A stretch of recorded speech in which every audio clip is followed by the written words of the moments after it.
So অবশেষে আজ থেকে চলছে দরদ, এই একটা সিনেমাকে নিয়ে আই থিঙ্ক মনে হয় না যে বাংলাদেশে এর আগে কোনো একটা সিনেমাকে কেন্দ্র করে এত আলোচনা প্লাস এত সমালোচনা হয়েছে। আলোচনা হয়েছে আমরা তুফানের ক্ষেত্রে দেখেছি, তুফান যখন রিলিজ হয় বা রিলিজের আগে সেই সিনেমাটা নিয়ে ব্যাপক আলোচনা হয়, বাট সেই সিনেমাটার ক্ষেত্রে সমালোচনা কম হয়। আর আপনি যদি দরদ দেখেন, এই সিনেমাটার অ্যানাউন্স হয় রাজকুমার তুফানের আগে, এই সিনেমাটা রিলিজও হতো সবার আগে। আই মিন যখন থেকে সিনেমাটার অ্যানাউন্স হয় বা শুটিং শুরু হয়, সেখান থেকে একটা ধারণা ছিল যে এই সিনেমাটা এই দুইটা সিনেমার আগে রিলিজ হবে। বাট দেখেন এই একটা সিনেমাকে নিয়ে কত নাটক হয়ে গেছে, কত সমালোচনা হয়ে গেছে। প্রথম যেটা নিয়ে সবচেয়ে বেশি আলোচনা হতো সিনেমাটা কবে রিলিজ পাবে, এরপর আবার সিনেমা রিলিজ ডেট ফিক্সড করেও সেটা আবার পোস্টপন করে ফেলে, এরকম অনেক নাটকীয়তা যায়।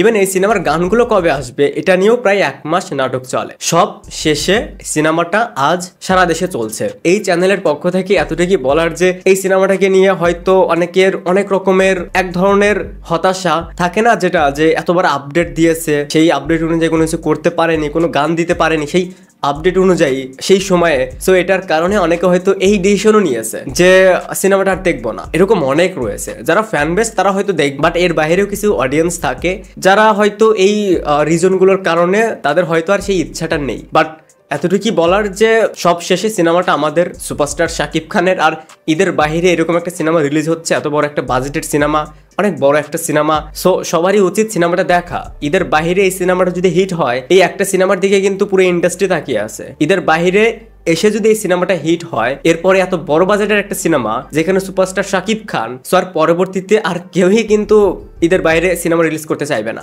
আর দরদ নিয়ে সবচেয়ে গুড নিউজ হচ্ছে আমি কাল থেকেই এই সিনেমাটার অনেক ধরনের আপডেট দেখছিলাম যে কোথায় কিরকম হাউসফুল যাচ্ছে, কতগুলো শো যাচ্ছে।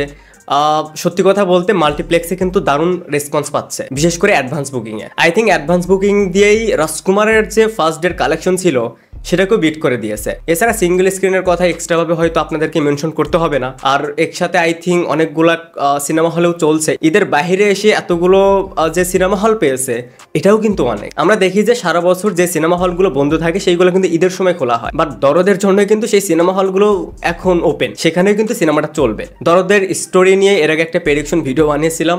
যদি লাইক সেই যেহেতু এটা একটা সাইকো থ্রিলার ফিল্ম, সো ফিল্মে যদি অনন্য মামুন সেই থ্রিলটা রাখতে পারে, মেকিংটা যদি ঠিকঠাক হয় আর স্টোরিটা যদি ঠিকঠাক ভাবে দেখাতে পারে, তাহলে আই থিঙ্ক সিনেমাটা সুপারহিট হওয়ার সম্ভাবনা রয়েছে। কজ মাল্টিপ্লেক্সে এত ভালো রেসপন্স, সিঙ্গেল স্ক্রিনের কথা তো বাদই রাখলাম, যদি মাল্টিপ্লেক্সের অডিয়েন্সের কাছে সিনেমাটা ভালো লেগে যায় তাহলে সেখান থেকেই হিউজ একটা অ্যামাউন্ট আসবে, হিউজ একটা কালেকশন আসবে। এখন পুরোপুরি ডিপেন্ড করছে, যেহেতু টিজার ভালো ছিল, ট্রেলার ভালো ছিল, গানগুলো আহামরি হয়নি, বাট যেটা মেইন সেটা হচ্ছে কন্টেন্ট। যদি কন্টেন্ট ঠিকঠাক থাকে, আর শাকিব খানের পারফরমেন্স এখানে দারুণ কিছু হতে যাচ্ছে, তার পারফরমেন্সে হয়তো কোনো কমতি থাকবে না। সো এখন পুরোটাই ডিপেন্ড করছে অনন্য মামুনের উপর। এই তো আমরা এখন কয়েকজন যাব সিনেমাটা দেখতে, রাত 8টা-9টার ভিতরেই রিভিউ পেয়ে যাবেন।